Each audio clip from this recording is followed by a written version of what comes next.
Hello! Pour cette vidéo, j'ai décidé de vous faire un petit point lecture, puisque j'ai emprunté récemment 3 livres à la bibliothèque, et donc je vais vous faire un petit peu le bilan de ces 3 livres. Donc pour le premier livre, il s'agit de Lily et la magie défendue de Holly Webb, aux éditions Flammarion.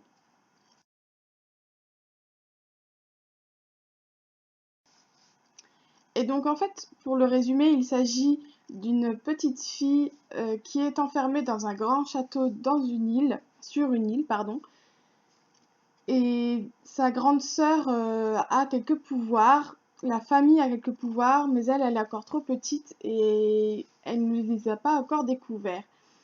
On va donc petit à petit suivre cette jeune fille qui découvre ses pouvoirs et qui découvre aussi que sa maman n'est pas très nette et ne lui veut pas forcément que du bien. Et donc elle va décider avec sa grande sœur de partir de cette île pour rejoindre la ville où en fait la magie est complètement interdite. Elle va donc se balader avec sa sœur, rencontrer beaucoup de personnes différentes et va se lier d'amitié pour certains d'entre eux qui vont les aider. Pour mon avis personnel, j'ai beaucoup aimé. J'ai trouvé ça plutôt sympa. C'est assez jeunesse, mais j'ai trouvé ça plutôt sympa puisque ça nous emmène vraiment dans un monde complètement différent avec de la magie. La maman, c'est vraiment la méchante de l'histoire. Et vraiment, on a peur pour elle, on a envie de les aider, on s'attache vraiment vite à ces deux petites filles. Il y a vraiment plein de petits secrets à découvrir dans le livre, vraiment, c'est vraiment bien fait. Et on a envie aussi, puisque cette jeune fille commence à découvrir ses pouvoirs, on a aussi envie de découvrir avec elle ce qu'elle est capable de faire. Par contre, pour la fin du livre, j'ai été plutôt déçue. Parce qu'il y a effectivement plusieurs tomes, donc on n'a pas le fin mot de l'histoire, ce qui est tout à fait compréhensible. En revanche, je trouvais qu'il n'y avait eu aucune vraie réponse sur les questions qu'on a pu se poser. Donc j'aurais aimé quand même que certains secrets soient résolus, qu'on sache certaines choses, ce qui n'est pas du tout le cas. Pour le deuxième livre, il s'agit de 12 ans, 7 mois et 11 jours.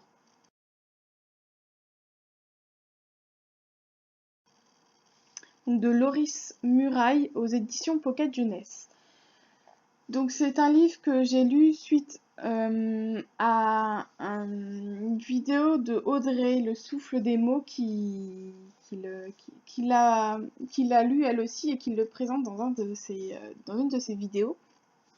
Je vous mettrai son lien en barre d'infos, bien sûr. Comment dire? Le début a été un peu difficile. Le premier quart du livre, je l'ai trouvé un petit peu... Je me suis ennuyée, vraiment. Je le lisais en me disant, mais Audrey en parlait tellement bien que je me suis dit pourquoi je trouve ça pas intéressant, pourquoi je m'ennuie autant en lisant. Du coup, au quart du livre, j'ai fait une petite pause, j'ai commencé un autre livre en me disant on verra bien s'il me reste en tête et si j'ai envie de lire la suite ou pas. Il m'est effectivement resté tout de même en tête puisque il restait dans un coin de ma tête et j'avais finalement quand même envie de le reprendre, donc je l'ai repris. Et là, j'ai vraiment beaucoup aimé parce que l'intrigue a commencé à se mettre en place et on commence à avoir quelques questions et on se pose vraiment les questions essentielles. Et j'avais envie de lire la suite, du coup, j'ai trouvé ça super sympa. Il est vraiment intriguant, il est prenant, on a envie de suivre ce petit garçon et de savoir ce qui se passe. Donc pour l'histoire, du coup, puisque je ne vous l'ai pas dit, il s'agit d'un petit garçon que son papa emmène dans une grande forêt, dans une cabane.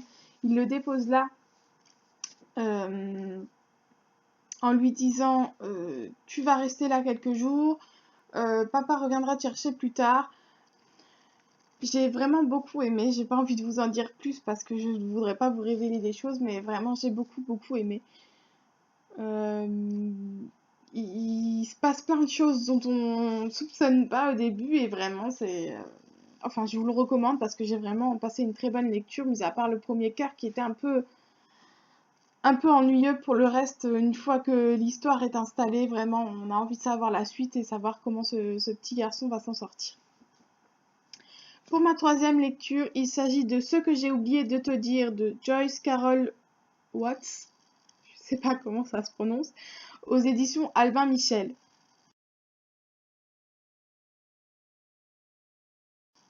Donc pour l'histoire, il s'agit d'une bande de filles qui sont au lycée, dans un lycée privé, et l'une de ses amies va se suicider. Et donc on va suivre l'histoire du reste des amis qui continuent à vivre et qui sont maintenant en terminale et qui parfois peuvent discuter en fait avec cette amie qui a disparu. Pour ma part, j'ai vraiment pas aimé ce livre. Je l'ai lu parce que voilà, j'avais envie de savoir vraiment ce qui allait se passer, mais au final, il n'y a pas d'histoire continue. C'est souvent des flashbacks, on revient pour au final savoir ce qui s'est passé pour cette jeune fille qui s'est suicidée. Donc elle s'appelle Sink. Mais au final, il n'y a pas de vraie histoire continue, comme je le disais, et du coup, je trouve qu'il n'y a aucun intérêt. J'ai vraiment, mais vraiment pas aimé du tout. Maintenant, n'hésitez pas à aller le lire ou à l'emprunter. Voilà, je suis contente que ce soit qu'un emprunt livresque parce que ça m'aurait embêté d'avoir mis de l'argent là-dedans.